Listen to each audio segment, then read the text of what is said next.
Salut les artistes, je vous teste enfin le 35 mm f1.8 Sony, ou plutôt je vous sors enfin la vidéo. Ça fait quasiment 6 mois que je l'utilise. Je sais pas si comme moi vous cherchez un 35 mm pour votre appareil Sony plein format. C'est vrai que le choix ne manque pas, on a le 35 mm f1.4 Zeiss Distagon, on a le 35 mm f1.4 Samyang, le 35 mm f1.4 Sigma Art et maintenant il y a même la version f1.2. Après avoir longuement hésité, personnellement je me suis pris le 35 mm f1.8 FE Sony. Je regrette pas du tout ce choix, je crois que c'est vraiment jusqu'à présent mon objectif préféré sur le Sony A7 III et en tout cas c'est l'objectif que j'utilise le plus. Pour une focale fixe, je le trouve vraiment très polyvalent. Je sais que vous êtes beaucoup à attendre ce test, d'ailleurs toutes les vidéos de ce début d'année 2020 ont été tournées avec ce 35 mm dans la grande majorité, donc je parle des facecam et des plans packshot.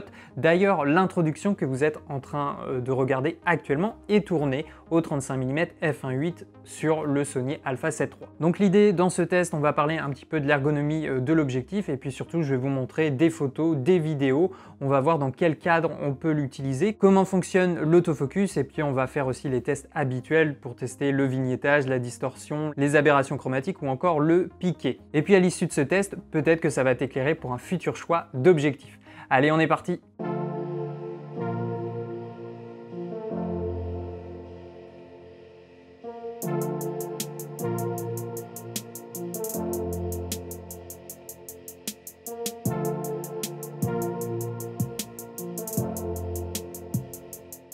Sony réactualise son milieu de gamme en monture FE avec ce 35 mm. Attention, je vous parle bien de la version plein format et non de la version APS-C qui existe déjà depuis quelques années. Ce nouvel objectif rejoint ses compagnons déjà présents sur le marché depuis quelques temps, comme le 50 mm f1.8 ou encore le 85 mm f1.8 que je possède, et je vous ai déjà testé ces deux objectifs sur la chaîne. Vous le voyez, cette série est surtout reconnaissable pour ses dimensions très compactes. Je vous le compare avec différents objectifs Sony pour vous donner une idée de sa taille. Il pèse 280 grammes, ce qui fait de lui le plus léger de tous les 35 mm du marché, en tout cas en monture Sony. Dites-vous que le Sigma Art 1.4 en monture Sony, il pèse environ 790 grammes. Donc ça, c'est vraiment un élément à prendre en considération, le volume et la taille. On est sur un 35 mm plein format monture FE qui devient un 52,5 mm sur APS-C. Cet objectif possède une ouverture fixe max de f1.8. Je vous montre tout de suite l'évolution de la profondeur de champ et du bokeh en fonction du diaph.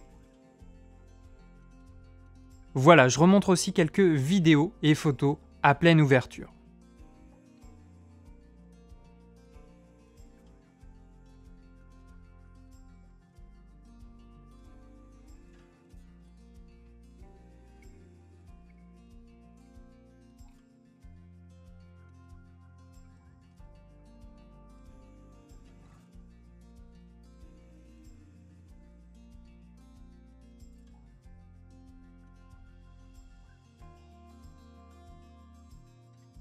On est sur un diaphragme circulaire à 9 lamelles, le bokeh est plutôt doux. La distance minimale de mise au point est de 22 mm, c'est pas trop mal, ça va nous permettre de nous rapprocher et d'avoir une valeur beaucoup plus serrée sur un sujet.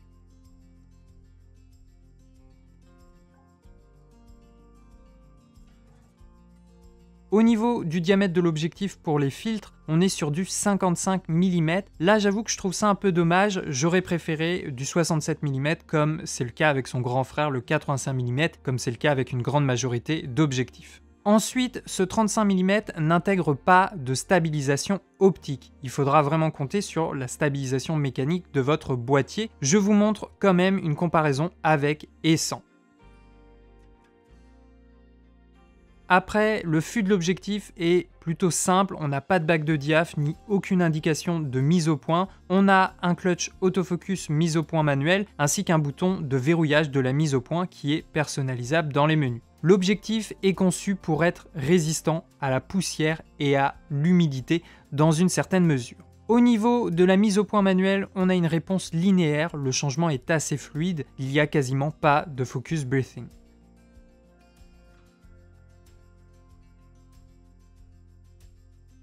L'autofocus est assez réactif, il est entièrement silencieux, Je vous fais ce premier test de suivi en photo. On peut voir la détection de l'œil de l'A7 III qui fonctionne plutôt bien.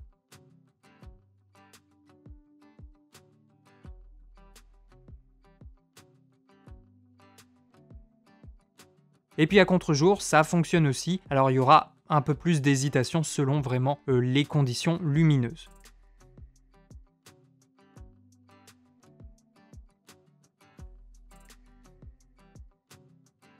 Je vous montre un suivi en vidéo, toujours à f1.8, sinon c'est pas drôle. Et c'est là aussi l'intérêt d'un objectif natif et souvent la différence avec les autres marques, c'est que là on a quelque chose de très réactif, on est sur un moteur linéaire XD et en vidéo, eh bien, ça va être très plaisant d'utiliser cet objectif, notamment avec un des derniers boîtiers Sony de la série A7 ou A6. Je vous montre aussi l'autofocus en vidéo dans des conditions lumineuses un peu plus difficiles.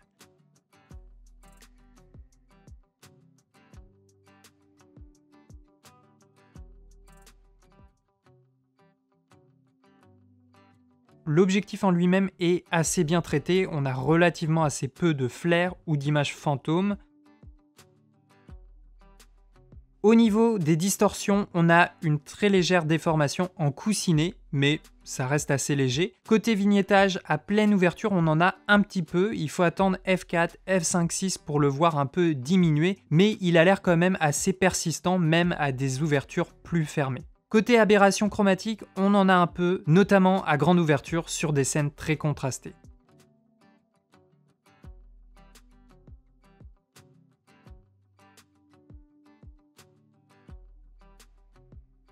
Au niveau du piqué, c'est plutôt homogène dans l'ensemble. À f1.8, il est très correct, légèrement en retrait, mais dès f2.2, l'image est bien sharp, et ce même aux extrémités de l'image. À f4, à f5.6, l'image est parfaitement nette du centre au bord. Je vais te montrer à présent différents rushs vidéo et photos pour te donner une idée du style d'image que tu peux obtenir. Je vais commencer par te montrer des facecam. Toutes les introductions vidéo que j'ai faites sur la chaîne depuis le début de cette année ont été filmées au 35 mm. J'adore vraiment le rendu qu'on obtient en 35 mm. Pour moi, c'est la focale idéale pour du reportage, une interview, un facecam pour YouTube. Parce qu'en fait, la focale n'est ni trop serrée, ni trop large. Ça te permet de conserver cet effet de proximité qui est très important, en tout cas je trouve personnellement. Et en même temps, l'ouverture te permet d'isoler le sujet de son arrière-plan de manière subtile. Donc rien que pour ça, je trouve vraiment génial cette focale. J'aime bien l'utiliser aussi pour du portrait. Je l'ai beaucoup utilisé dans la vidéo sur le Godox AD200. Là encore, la focale permet de faire du plan pied jusqu'à du plan taille poitrine. Après, plus serré, on commence à déformer un peu le sujet, donc j'éviterai. Et encore une fois, pour moi, l'atout du 35 mm, c'est ce doux mélange entre l'effet de proximité et la petite profondeur de champ qu'on peut obtenir avec sa grande ouverture. Au niveau du piqué, on l'a vu, il est assez homogène et même à f1.8, on a du détail et des contours bien précis. Ensuite, j'adore utiliser cet objectif pour les photos de détail, de packshot. Là encore, quasiment toutes les illustrations des produits que je teste sur la chaîne ont été prises sur ce 35 mm. Les 22 mm de distance de mise au point permettent de s'approcher suffisamment près d'un sujet pour le mettre en valeur. Alors je dis pas qu'on peut faire de la macro, mais c'est déjà pas mal. Et puis là encore, la grande ouverture permet d'isoler le sujet de son arrière-plan.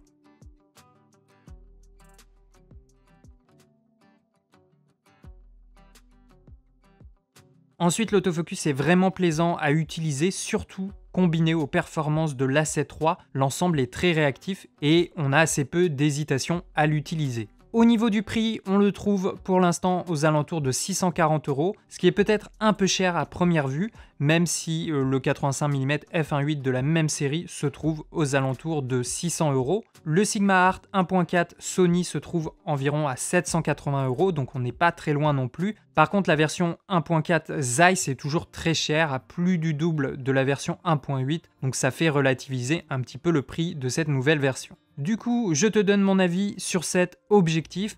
Comme je vous l'ai dit et annoncé dans le titre de la vidéo, c'est un de mes objectifs préférés jusqu'à présent. C'est celui que j'utilise le plus sur mon boîtier Sony. Le premier atout de cette version, c'est la légèreté et l'aspect compact. Monté sur le Sony A7 III, l'ensemble arrive à moins d'1 kg. Donc c'est vraiment l'objectif d'excellence pour du reportage. pour des missions, des prestations où on a besoin de se déplacer rapidement et avec un setup assez léger. Et puis ensuite, selon moi, le deuxième atout, c'est sa focale. Je comprends maintenant pourquoi c'est une focale très appréciée. C'est vrai que je voyais beaucoup de 35 mm sur les réseaux sociaux. C'est vraiment un objectif en fait passe-partout. On est entre les deux mondes, juste avant les courtes focales et avant les longues focales. Donc on peut faire un peu des deux avec cette focale. Et surtout, on a cet effet de proximité qui est très important quand tu photographies des humains. Si tu fais des shootings photos, des vidéos de mariage, du reportage de rue, le 35 mm nous procure cette impression d'être juste à côté, à quelques mètres du sujet filmé ou photographié.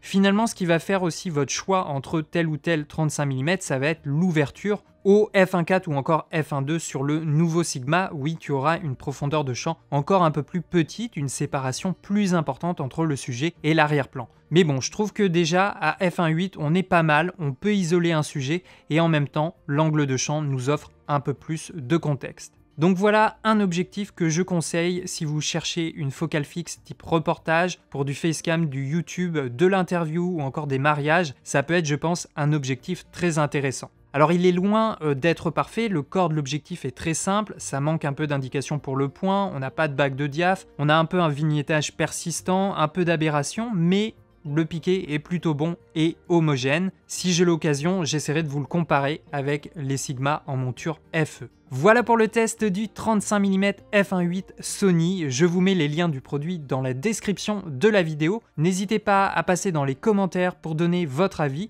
Qu'est-ce que vous pensez de ce 35 mm? Est-ce que c'est une focale qui vous intéresse? Et actuellement, quelle est ta focale préférée? N'hésite pas à suivre mon Instagram pour retrouver l'actualité de la chaîne. J'annonce à chaque fois ce que je suis en train de tester et les tests à venir. Ici, derrière la caméra, ciao les artistes!